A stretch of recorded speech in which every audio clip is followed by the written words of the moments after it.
What's up, everybody, and welcome back to Fireside Giants. I'm your host, Anthony Rivardo, joined by my co-host, Alex Wilson, and the New York Giants offense is one to be excited about entering the 2023 season. As, of course, as we know, 2022, Brian Daboll, Mike Kafka came in here and revamped the New York Giants offense. Brand new scheme, modern, forward-thinking, progressive offensive scheme that the Giants implemented last year, and of course, they added a bunch of talent and a whole lot of speed to the offense this offseason with the likes of Darren Waller, Jalen Hyatt, Paris Campbell, tons of new playmakers on the board for the New York Giants, and it's exciting, especially when you look at the way that this team improved last year, in the red zone in particular. Now, of course, the red zone, the toughest place to score, the field is shortened, the area is so condensed, it's hard to get your way into the end zone, but the Giants were really good at getting into the end zone when they were in the red zone last year. Now, getting into the red zone sometimes proved to be a little bit of a difficulty, but if you compare it to how they were in 2021, the Giants back then just could not score no matter where they were on the field, including the red zone. So, refreshing to see how well the Giants were in the red zone last year, and there is hope that they could be even better in 2023. So today, we're going to go ahead and discuss the New York Giants red zone offense, the potential that it has, and how the Giants are making improvements to really increase their ability to score down in the scoring zone. So before we go ahead and dive into all of that, make sure to leave a like if you do enjoy this episode. Subscribe to the channel if you are new. Ring the bell so you don't miss an episode. And if you're listening on Apple or Spotify, please make sure to leave us a 5-star review. But without further ado, Alex, how are you doing today, my friend? And what are your thoughts on the New York Giants red zone offense? I'm doing great, man, and I know for a fact that the red zone offense for this New York Giants team is going to improve in 2023. I mean, maybe not a fact, but I'm pretty confident that they're going to take a big step forward, and I'm going to give you some reasons why. Now, I know we don't like to reflect back on 2021. I know it's kind of blocked out of our memories for the most part because it makes us remember Jason Garrett and Freddie Kitchens and all of the things that really haunted us from the past, but it also is a good opportunity to reflect on how far we've come.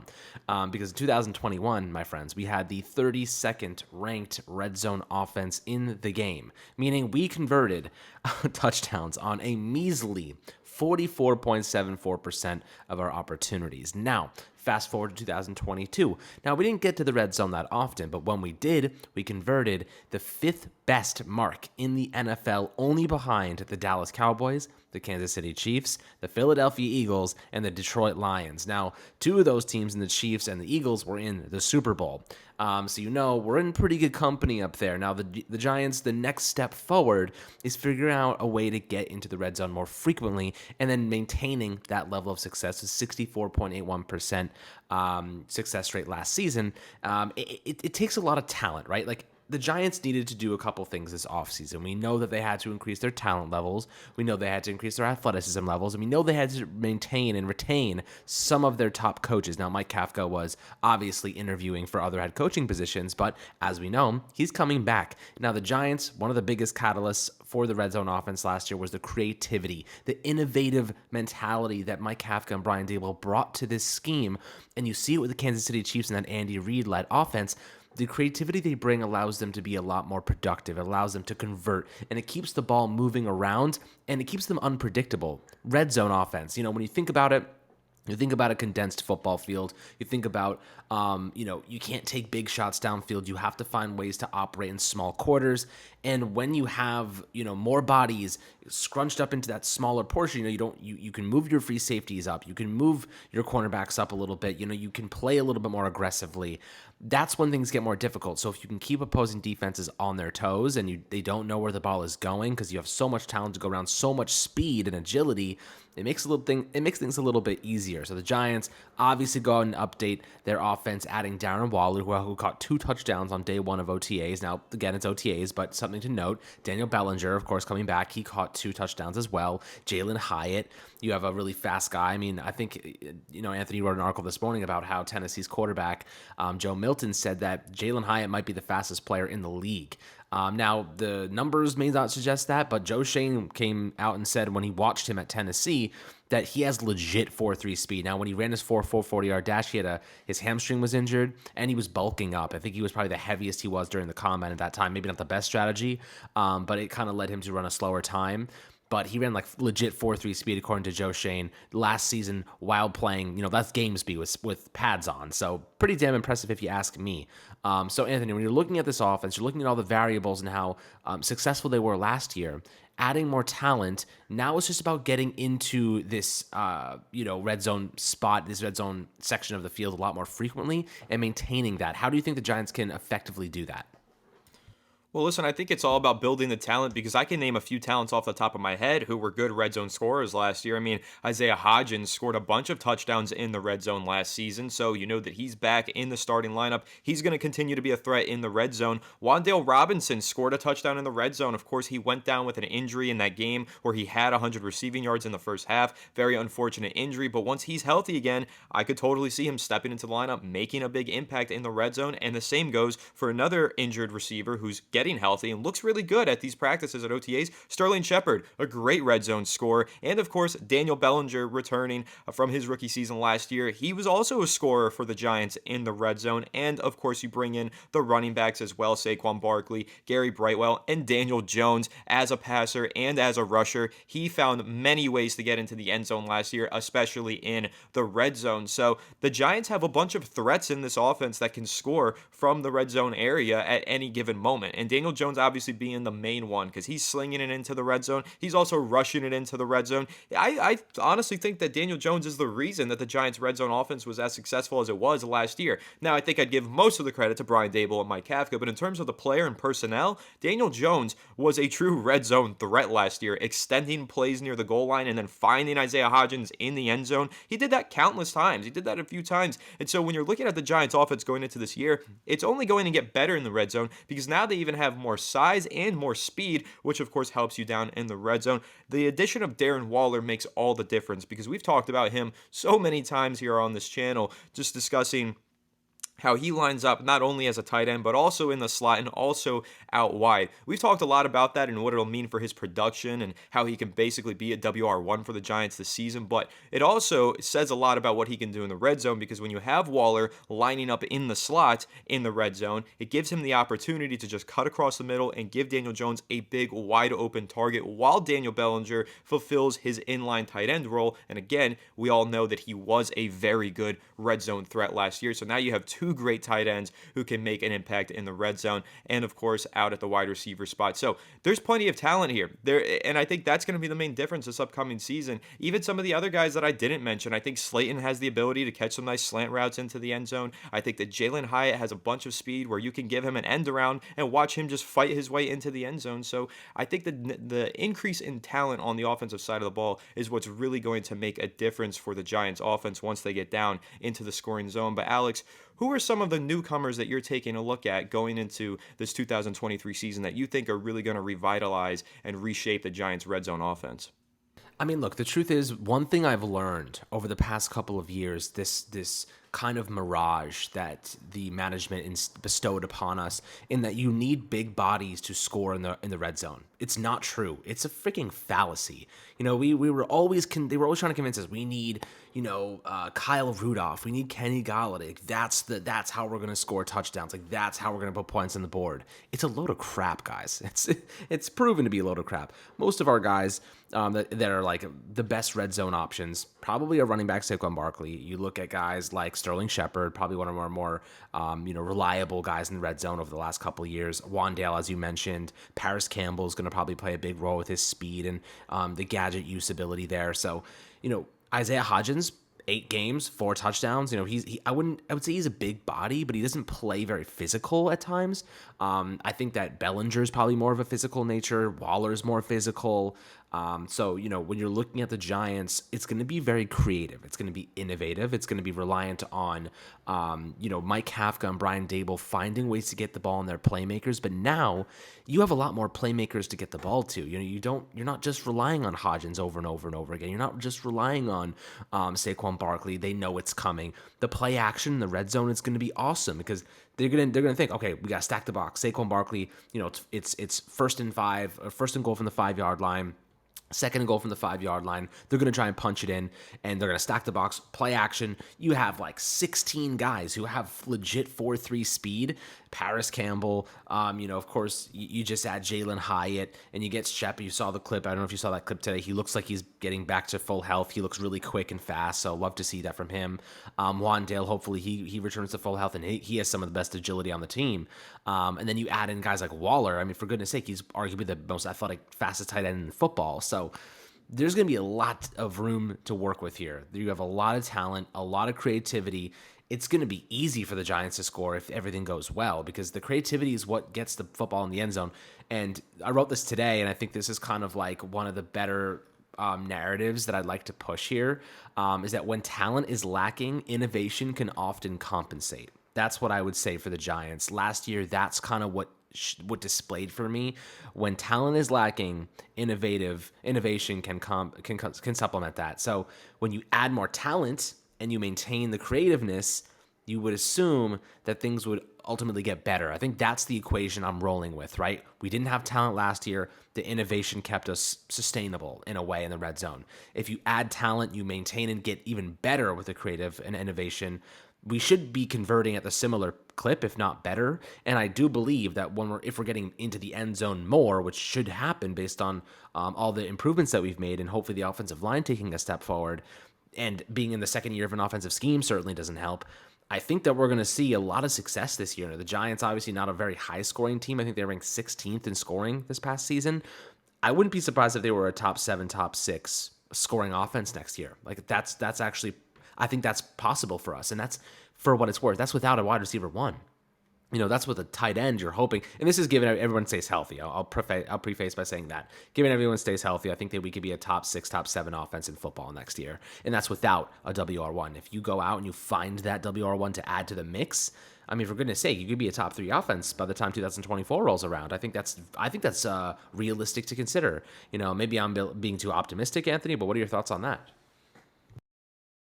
I don't think you're too optimistic, and I don't think it's unrealistic to expect the Giants to score more points. I mean, listen, they brought in some touchdown getters, right? Darren Waller is a guy who can put up points on the board. Jalen Hyatt is a guy who had 5 touchdowns in a single game against Alabama last season. He can score some touchdowns. So the Giants made some massive improvements to their offensive skill position spots, and it's going to result in more points, hopefully, right? You would expect that it would. Now, the only reason, in my opinion, that you might not see a massive increase in points per game out of the Giants offense is simply because they're facing a tougher schedule, right? They had one of the weakest schedules in the NFL last year. Now they're having one of the toughest schedules this upcoming season. So of course you're going to have more tough games, more close down to the wire games that maybe aren't as high scoring. But what I will say is that Daniel Jones has not had this level of continuity in an offense throughout the entirety of his career. 4 years into his career, and he hasn't had back-to-back seasons with the same head coach and offensive coordinator for all 17 games in each season. This year, he's in line to have that. Unless something drastic happens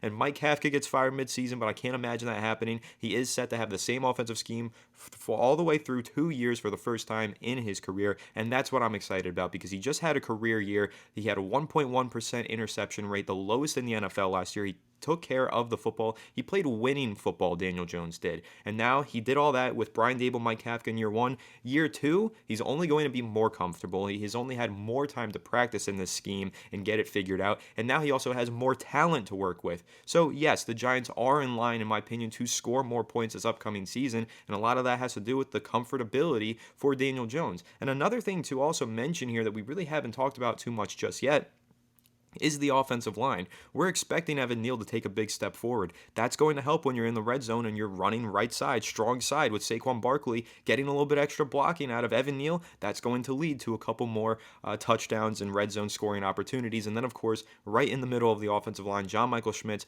I anticipate that even as a rookie, he will be a massive upgrade over what the Giants have had there over the entirety of Daniel Jones' career. I mean, Daniel Jones really hasn't had a solid center ever, and he's had a different starting center each of his first 3 seasons in the NFL. So now you go into this fourth season for Daniel Jones, and I do believe, or fifth season for Daniel Jones, I believe that he will have a much better time in the offensive line department with John Michael Schmitz, and hopefully a big improvement out of right tackle Evan Neal. So that's going to help, of course, with the red zone, but also with the scoring in general, as you're mentioning, giving Daniel Jones more time in the pocket, giving Saquon Barkley better rushing opportunities, larger gaps to fit through and create opportunities in the rushing game. Just the offensive line in general, being an upgraded unit, is going to help the Giants score more points. And again, we've talked pretty much this whole episode about the skill position players. There are legitimate touchdown scorers.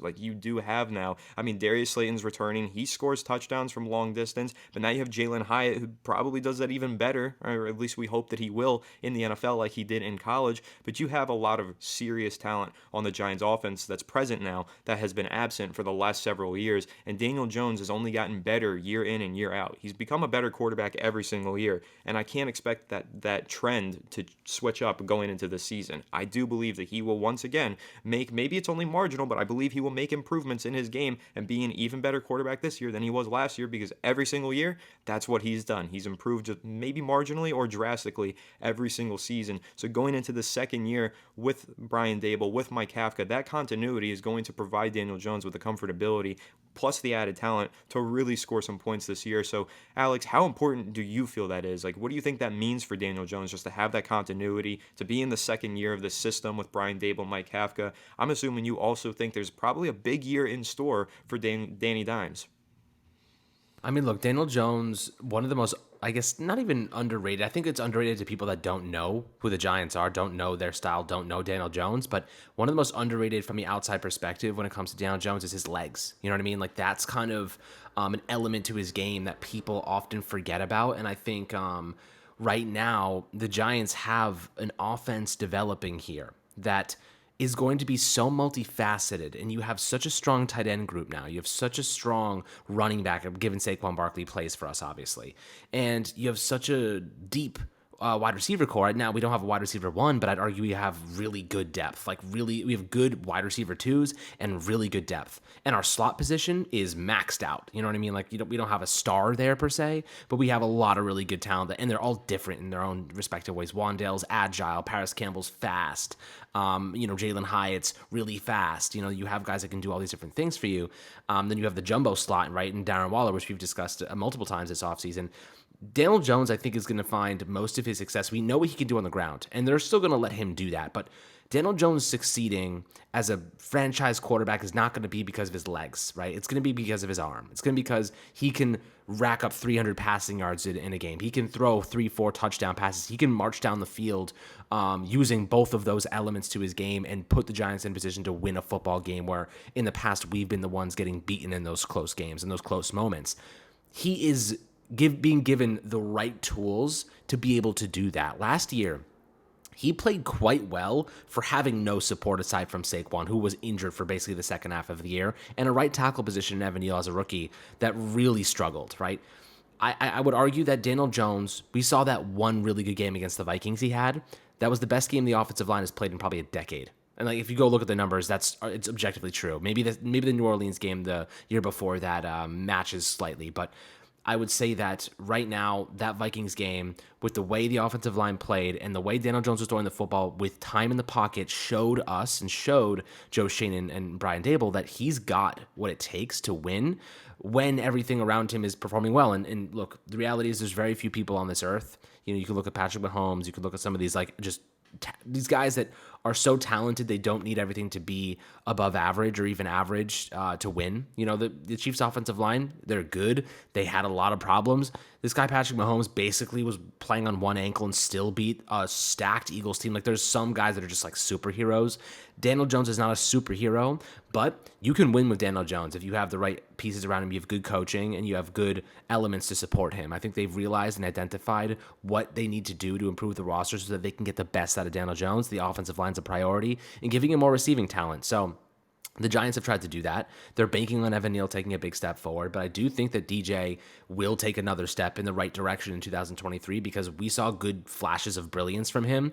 They were inconsistent at times, but we saw the turnovers go down. We saw his passing numbers go up. We saw his ball security, his pocket movement all improved. Now you add more time in the pocket. You had a better offensive line. You had a better receiver core. You have a second year in an offensive scheme. All these different variables suggest that he should take a step forward, right? Like that, the equation equals better Daniel Jones. The question is Daniel Jones himself going to elevate his game? And I think that's the only missing piece. Like, we just don't know yet, but I'm confident he will because he has an unparalleled work ethic. The guy's always there. He's always in the facilities. He's always learning. He wants to be great. They paid him for a reason. I trust Brian Dable and I trust their confidence in him. The missing piece here is, aside from Evan Neal having to take a big step forward and obviously maybe finding a WR1 down the line, they've gotten the necessary pieces to and certainly allocated the capital to make sure DJ can be the best version of himself. And I think that he has a lot of untapped potential we have not seen yet. And this has kind of turned into a DJ episode. Maybe we should do one all together just on him. But I will say that his success directly correlates to more points on the board. So the red zone, full circle, is going to get better because of him as well. Couldn't have said it better myself. I mean, I mentioned it earlier, Daniel Jones was probably the Giants' biggest red zone threat last year. He extended plays and found receivers open in the end zone. He also ran them in for touchdowns himself. He's a weapon with both his arm and his legs, and I think that's really where Daniel Jones found his value, how it got extracted, and how he ended up getting the big payday that he got because he proved to be a true dual-threat quarterback, and that always helps once you're in the red zone. It makes you unpredictable, and being unpredictable in the red zone is ultimately what leads to touchdowns, points on the board. And I do think that the New York Giants, we discuss a lot with Daniel Jones, but we also discuss a lot with Darren Waller, Daniel Bellinger, and all these other guys who are joining this Giants offense. We're expecting massive upgrades this year. And I think that, those expectations that we're setting, I don't think they're unrealistic. I think it's the second year in this scheme, and it's a whole lot of added talent. This Giants offense should be a much better unit this upcoming season, and I can't wait to watch it unfold, especially scoring touchdowns in the red zone. But let us know how excited you are to watch the New York Giants offense in 2023 down below in the comment section. Make sure to leave a like if you did enjoy this episode. Subscribe to the channel if you are new and ring the bell so you don't miss an episode. And if you're listening on Apple or Spotify, please make sure to leave us a 5-star review. But without further ado, we will catch you all in the next one. Have a good one, and let's go Giants.